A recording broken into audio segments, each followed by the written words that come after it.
À Paris, les visages étaient fermés et plus précisément au cimetière de Montparnasse. 3 jours après la mort de Jean-Pierre Elkabbach, ils étaient tous là pour rendre une dernière fois hommage aux journalistes. Jean-Pierre Elkabbach, connu pour ses interviews politiques, est mort le mardi 3 octobre 2023 à l'âge de 86 ans. De nombreuses personnalités se sont réunies afin de lui faire un dernier adieu. Rendez-vous était pris le vendredi 6 octobre, à 16 h, au cimetière de Montparnasse pour ses obsèques.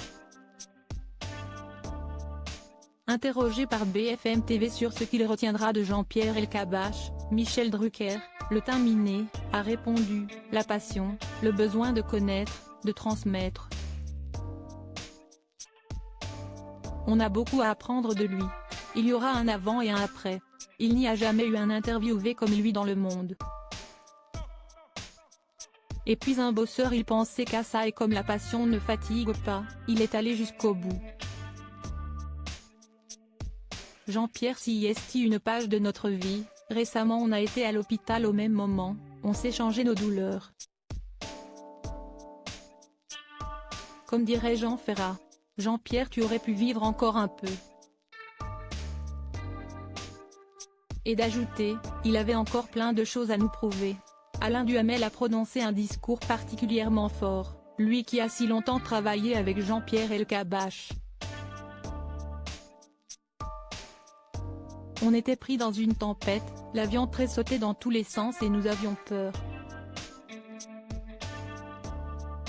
Il m'a dit, quand le premier d'entre nous disparaîtra, il faut que l'autre revienne prononcer, non pas son oraison funèbre, mais l'évoquer tel qu'on l'avait vécu. Et il a ajouté, ne sois pas trop critique si estime-moi.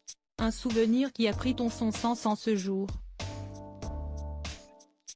Pas question, donc, de dithyrambe, a lancé Alain Duhamel avant de poursuivre son discours hommage. Certains sont uniques et irremplaçables et certains le sont plus que d'autres, comme Jean-Pierre avec son tempérament magnifique, dominateur, épuisant, créatif. Ce n'est pas quelqu'un comme les autres qui a disparu. Et de conclure, il va devenir un mythe incomparable dans les rédactions.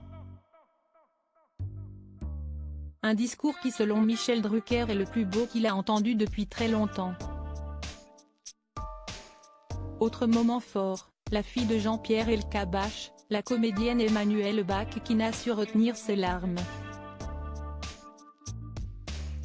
Il était mon meilleur ami, mon confident, mon clown préféré, mon partenaire de fantaisie et ma boussole. Je suis si fière de lui, du chemin parcouru. Si fière que nous ayons pu enjamber tous les obstacles sans complaisance, a-t-elle notamment déclaré.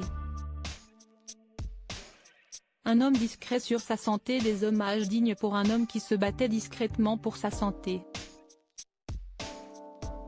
En effet, à l'abri des regards, Jean-Pierre Elkabbach avait été opéré cet été.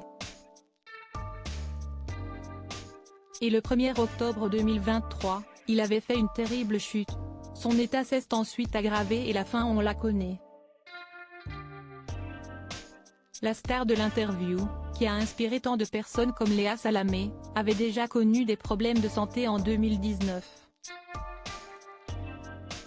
Une tumeur rare de 13 cm et 8 kg avait été découverte dans son flanc gauche. Le mari de Nicole Avril avait alors été opéré et avait passé quelques jours en soins intensifs.